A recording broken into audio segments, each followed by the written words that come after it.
நாமத்தில் அன்பின் வாழ்த்துக்கள். இந்த நாளில் ஆண்டவர் உங்களுக்கு தருகிற வார்த்தை சங்கீதம் 118:5. நெருக்கத்திலிருந்து கர்த்தரை நோக்கி கூப்பிட்டேன், கர்த்தர் என்னை கேட்டருளி விசாலத்திலே வைத்தார். பிரியமானவர்களே, ஏதோ ஒரு நெருக்கமான சூழ்நிலையில நீங்க இருக்கிறீங்க. எப்படிப்பட்ட பிரச்சனையா இருந்தாலும் நம்ம செய்ய வேண்டிய ஒரு காரியம் ஜெபம் மட்டும்தான். தேவ சமூகத்துல அந்த காரியத்துக்காக ஜெபிக்கும் போது நிச்சயமாய் அதற்கான ஒரு சொல்யூஷனை கத்த தருவார். ஹட்சன் டெய்லர் என்ற தேவ மனிதர் ஒரு கப்பலை டிராவல் பண்ணி கடந்து போய் கொண்டிருக்கிறாங்க. அந்த கப்பலோ போக வேண்டிய திசையை மாறி வேற திசை பக்கமாய் போய் கொண்டிருந்ததாம்.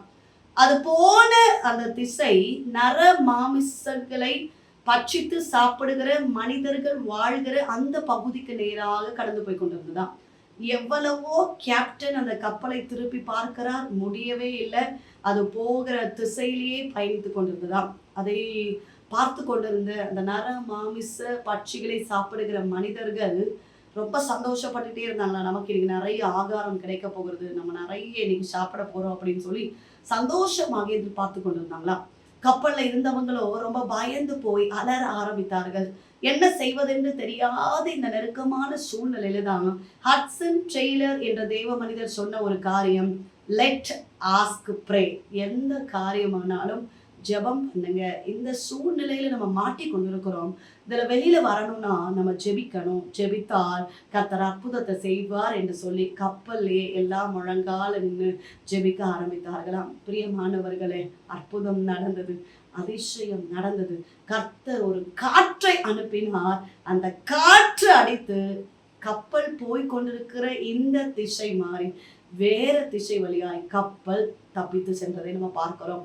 ஏசப்பாவுடைய வார்த்தையை கேட்டுக்கொண்டு இருக்கிறீங்க. நெருக்கமான சூழ்நிலை, பயணிக்க முடியல, பிரச்சனை தாங்க முடியல, என்ன செய்வதென்று திகைத்து கொண்டிருக்கிறீங்க. நீங்க செய்ய வேண்டிய ஒரு காரியம், தேவ சமூகத்துல முழங்காலை முடக்குங்க. உங்க முழங்காலை நீங்க முடக்கினால் ஏசப்பா அற்புதத்தை செய்வார். ஏசப்பா அற்புதத்தை செய்து உங்க பிரச்சனைகள் நெருக்கங்கள் எல்லாம் ஆற்றுவார். அதான் இந்த காலையில் கர்த்தருடைய வார்த்தையை கேட்டுக்கொண்டிருக்கிற உங்களை பார்த்தால் ஏசப்பா சொல்லுகிறார், நெருக்கத்தில் இருக்கிற உங்களுக்கு அந்த நெருக்கம் மாறி விசாலம் வரணும்னா ஜெபம் பண்ணுங்க, கர்த்தரை தேடுங்க, கர்த்தர் நெருக்கங்களை மாற்றுவார். ஜெபிப்போம். எங்களை நேசிக்கிற எங்கள் நல்ல தகப்பனை இந்த காலை வேலைக்காக நினைச்சுகிறோம். கர்த்தர் தந்த நல்ல வார்த்தைக்காக நன்றி அப்பா. நெருக்கமான சூழ்நிலையில கஷ்டத்தின் நடுவில் கவலையோடு கண்ணீரோடு வேதனையோடு ஜெபித்து கொண்டிருக்கிற அருமையான தெய்வ பிள்ளைகளுக்காக ஸ்தோத்திரம். தெய்வ பிள்ளைகளை ஆசீர்வதிங்க. நெருக்கங்கள் மாறட்டும், பிரச்சனைகள் மாறட்டும், போராட்டங்கள் மாறட்டும், கடன் பாரங்கள் மாறட்டும். ஹல்லேலூயா. பிள்ளைகளை குறித்து கவலையோடு இருக்கிறாங்கப்பா. திருமணமாக வேண்டிய பிள்ளைகளை ஆசீர்வதிங்க. கர்ப்பத்தின் கனிக்காக காத்திருக்கிற பிள்ளைகளை ஆசீர்வதிங்க. கர்ப்பிணிகளை ஆசீர்வதிங்க. பலவீனத்தோடு இருக்கிற அருமையான தேவ பிள்ளைகளுக்காக ஜெபிக்கிறோம். எல்லா பலவீனங்கள் இயேசுவின் நாமத்தினால மாறுவதாக.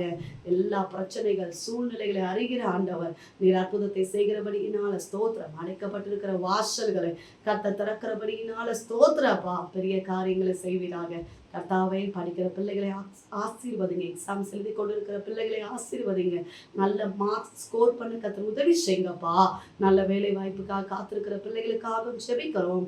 கர்த்தர் ஆசீர்வதிப்பீராக. இந்த நாள் முழுவதும் கர்த்தர் நடத்துங்க. செய்கிற வேலைகள், வருமானங்கள், தொழில்கள், வியாபாரங்கள், சகல காரியங்களையும் ஆசீர்வதிங்க. இயேசு கிறிஸ்துவின் நாமத்தில் ஜெபிக்கிறோம் எங்கள் ஜீவனோட நல்ல தகப்பனே, ஆமென். பிரியமானவர்களே, கர்த்தர் உங்களோடு பேசியிருக்கிறார். நெருக்கமான சூழ்நிலை இருக்கிறீங்களா? ஜெபியுங்கள். கர்த்தர் நெருக்கங்களை மாற்றுவார். உங்களுக்காக, உங்களுடைய ஜெப விண்ணப்பங்களுக்காக நாங்கள் ஜெபிக்கிறோம். நீங்களும் எங்களுக்காக, எங்களுடைய ஊழியங்களுக்காக ஜெபித்துக் கொள்ளுங்க. டிவோஷன் மூலமாய் உங்களோடு ஆண்டவர் பேசுகிறது எங்களை பகிர்ந்து கொள்ளுங்க. இந்த வார்த்தை அநேகருக்கு பிரயோஜனமா இருக்கும் என்றால் அநேகருக்கு ஷேர் பண்ணுங்க. God bless you.